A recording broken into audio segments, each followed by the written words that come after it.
तर मुंबई प्रेस क्लबमध्ये विशेष छायाचित्र प्रदर्शन आयोजित करण्यात आलेलं होतं। दिवंगत छायाचित्रकार असलेल्या पत्रकार रजनीश काकडे यांना आदरांजली म्हणून कलाकृतीचं प्रदर्शन भरवण्यात आलं। उद्धव ठाकरेंच्या हस्ते या प्रदर्शनाचं उद्घाटन पार पडलेलं आहे।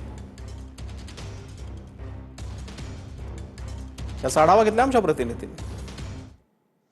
प्रसिद्ध चित्रकार दिवंगत चित्रकार रजनीश काकडे यांच्या स्मरणार्थ आणि श्रद्धांजली म्हणून आज मुंबई प्रेस क्लब या ठिकाणी त्यांच्या फोटोचं एक्झिबिशन आहे ते भरवण्यात आलेलं होतं। आणि ह्याच एक्झिबिशनला आपण पाहिलं तर उद्धव ठाकरे हे देखील आलेले होते आणि त्यांनी या एक्झिबिशनचं ते ओपनिंग देखील केलेलं आहे। क्या एक मेमोरीज है रजनीश काकडे इनके साथ और उनका आज एग्जीबिशन यहाँ पे रखा। रजनीश, जैसा आप मुंबई में हर फोटो जर्नलिस्ट को उनका नाम मालूम है।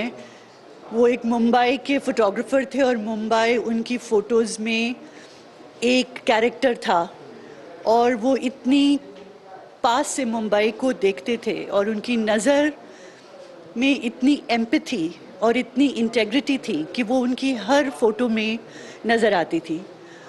और मैं ये भी कहना चाहूँगी कि एपी की ग्लोबल ऑडियंस के लिए मुंबई शहर रजनीश ने जिस तरह से पोर्ट्रे किया वैसा बहुत कम फोटोग्राफर्स ने किया है। तो हमारे लिए एपी के लिए ये एक बहुत बड़ा लॉस है। रजनीशच्या प्रत्येक फोटोमध्ये एक एम्पॅथी आहे। तो या शहराला खूप जवळून बघत होता। या शहरातल्या हाय राइजेस बिल्डिंग पासून ते झोपडीत राहणाऱ्या अत्यंत गरीब माणसापर्यंतची सगळी मुंबई ही त्याच्या कॅमेऱ्याच्या वाईड अँगलमधनं टिपण्याचं कौशल्य त्याच्यामध्ये होतं। Vishwanath sir, Nikhil Chavan, TV9 Marathi, Mumbai.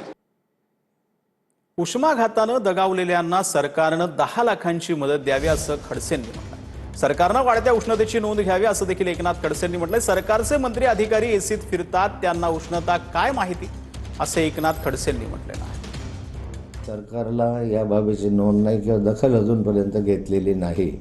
त्यामुळे सर्वसाधारण अतिउष्णतामानाचा फटका बसलेल्या नागरिकांच्या कुटुंबांना किमान 10 लाख रुपयाची मदत सरकारच्या माध्यमातून द्यावी अशी माझी विनंती आहे आणि या उष्णतामानाची नोंद सरकारने घ्यावी। तर मुंबईतील सायन रुग्णालयामध्ये महापौर रितू तावडेंनी रक्तदान केले। जागतिक थॅलेसेमिया दिनानिमित्त रितू तावडेंनी रक्तदान केलेलं आहे। तर सायन रुग्णालयामध्ये आज महापौर रितू तावडे यांनी रक्तदान केलेलं आहे। जागतिक थॅलेसेमिया दिनानिमित्त रितू तावडेंनी हे रक्तदान करत एक संदेश जो आहे तो मुंबईकरांना दिला। मुंबईकरांनी देखील रक्तदान केलं पाहिजे असे देखील आवाहन जे आहे ते त्यांच्याकडून करण्यात आलेलं आहे। तर अहिल्यानगरच्या शिर्डीजवळ मनमाड मार्गावर भीषण अपघात झालाय। माल वाहतूक कंटेनरचा टायर फुटल्यानं हा अपघात झाला।